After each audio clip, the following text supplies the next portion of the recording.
Hi guys, so my good friend Nigel Farage was interviewed on Gammon Brexit News, GB News, about footballers taking a knee and how this is part of a bigger BLM plot to bring down Western civilization. Yes.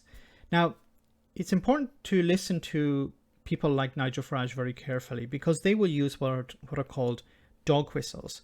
He uses particular language which on the surface sounds quite innocent, but it's actually coded language in order to communicate with basically racists in this context. Now, let's hear what he had to say about footballers taking the knee and how this is a problem for the Labour Party. You'd have thought the Labour Party would have learnt that many of those fans booing perhaps come from Labour voting families. Look, you... And how is that relevant? Why should that be something... So if the Labour Party has racists voting for it, it should listen to those racists. Is that what he's saying?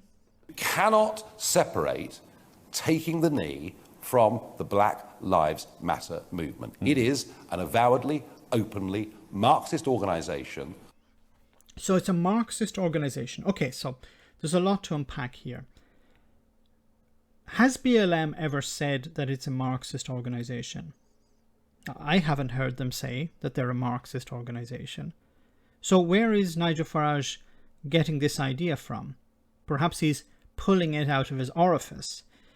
That's a horrible image, I'm sorry. But he's implying that they are a Marxist organisation. Now, has he actually presented any evidence to support that claim? No. If you ask people on the street, what is your opinion of Black Lives Matter? They will say they're a Marxist organisation. And if you actually push them, well, how do you know that? They will probably say something like, well, Nigel Farage told me it, and Nigel Farage doesn't lie very often. So anyway, even if it were a Marxist organisation, what is the problem with that? Like, if you have a problem with Marxism, tell us what the problem is. What is the problem with Marxism? I think if you ask the average person on the street, do you like Marxism? No, I do not. Why do you not like it? I don't know. Can you tell me what Marxism is about? What does it prescribe? They won't be able to answer that question. But they know that it's bad because they've listened to people like Nigel Farage. Once again, has BLM actually said that it's Marxist? No, not that I've heard of. But it's also important to separate BLM, the organization that has a structure within it. Those are the people, and here is the website. They have a website where they explain their goals and objectives. But it's important to separate the website from the movement, because the movement is somewhat very different. Anyone could set up a Black Lives Matter movement within their town or their city or their county even. You listening to this could organize a Black Lives Matter movement. That's because it's a movement, not an organization. The organization is separate, but the movement doesn't have a structure. So you can't even call it Marxist because it doesn't actually have a structure. And it doesn't have a website, it doesn't have a definition, it doesn't have a hierarchy. That wants to defund the police. Okay, now we're on to defunding the police. This is a very complicated issue, and unfortunately, the type of language used around it is very, very simplistic. Now, defunding the police on the surface sounds, well, that doesn't sound like a very good idea. Why would you take money away from the police to do their job? The issue of defunding the police is both connected and not connected to Black Lives Matter. What I mean by this is that there are people within the Black Lives Matter movement who support defunding the police, but there are also organizations that want to defund the police that have nothing to do with Black Lives Matter. The issue here is that the police in the United States deal with issues ranging from school bullying to mental health problems, addiction, and homelessness. The general approach by the police to social issues like these is generally punishment. The idea behind defunding the police in the US is to shift this responsibility away from law enforcement and into the hands of professionals who are trained and have a background to deal with these issues. Not having police officers deal with this, because as I said, The response from the police is to basically put people in jail for being homeless or being addicted to drugs or whatever. Instead, you should be taking that money, instead of giving it to the police, and giving it to people who actually know what they're talking about. Now, there have been some examples of how this has operated. Of course, we're going to focus on the United States because that's where the idea of defunding the police originates and is focused on. So in the last number of weeks, municipalities around the US have started this process of defunding the police. For example, in Los Angeles, they've shifted about $100 million out of the LAPD, which is the Los Angeles Police Department, to programs to help minority communities. Baltimore City Council, voted to reallocate $22 million out of the police department. We've seen funding move from the police department into recreational centers, trauma centers for people. Forgivable loans is also a very interesting initiative where it's basically giving people grants to start businesses, to help revigorate their communities. This is what defunding is about. Unfortunately, people like Nigel Farage will just use the term defunding the police, as in cutting the police numbers or cutting their funding, and not talk about the full story. And wants to bring down the whole of Western civilization. Western civilization, of course, this is once again a keyword for racists, that the West is undermined by woke people, or they want to crash everything. They've destroyed everything that we've achieved so far, and the benefits of the Enlightenment. These are the same people.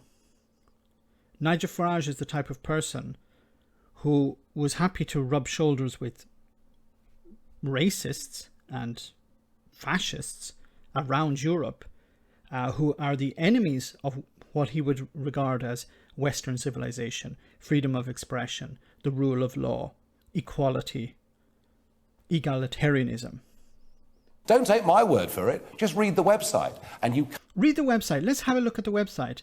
So this is on the main website. I leave a link in the description of this video. This is, of course, as I said before, this is the website of Black Lives Matter, but the movement is different. The movement has no structure.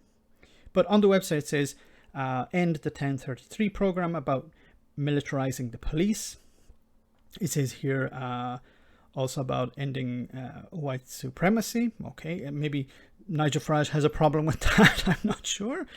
And then it protests, like the civil rights protests.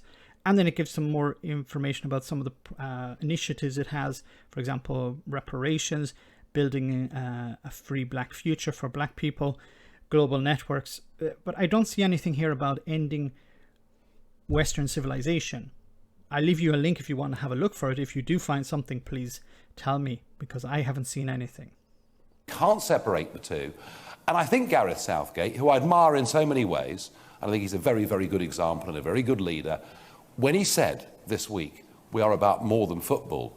No, Mr. Southgate, you are about football, and well done on winning today. That's terrific, and we're all cheering, and a lot of very happy people out in the streets of London tonight.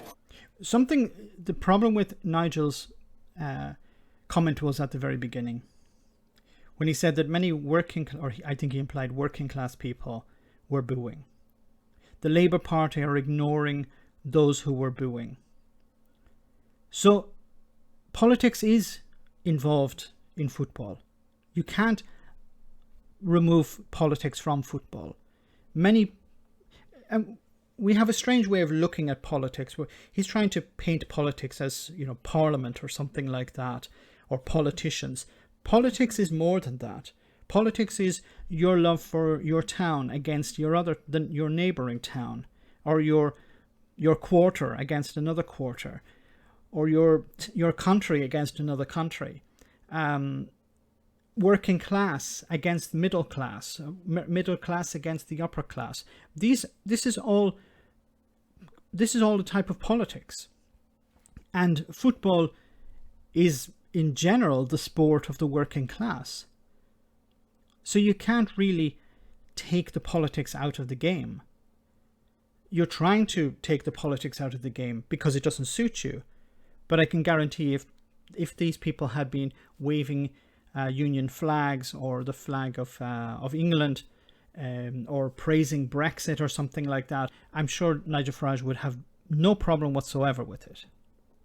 But the idea that it's right for the football team to get involved with political gestures is a mistake, and that's what the fans are rebelling against. And you'll notice we're pretty much the only team. How many fans? The number of fans booing was very small. And all over Europe, there seems to be generally support. I think in Portugal, it was something like 90% of fans polled support taking the knee.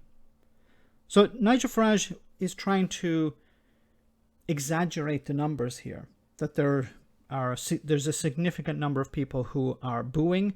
Their booing is legitimate because they have a problem with Black Lives Matter, because it's a Marxist organization, even though the people booing probably don't understand Marxism or don't understand Black Lives Matter. I really would like to ask these people, if you're booing and it's not racism, if it's not racist for you to boo, what are you booing against? If it's against Marxism, please explain to me your problems with Marxism. We can have a discussion about it. I'm not an expert on Marxism. Perhaps they can educate me on Marx. That would be very interesting to hear. Nigel Farage probably is going to be a regular commentator, it seems, on Gammon Brexit News. So we're going to hear a lot more from him, I'm afraid to say. Let me know in the comment section, guys, what you think. As always, your comments are greatly appreciated. Thanks a lot. I want to say a big thank you to all of my patrons. You ensure that this channel continues to exist. I'm eternally grateful for all of your support. If you join Patreon, you will receive instant access to our Discord server, where we have both audio and video chats. You can chat with me and other patrons, where we discuss important and non-important issues. Becoming a patron per month costs about the same as a large coffee, so why not check it out?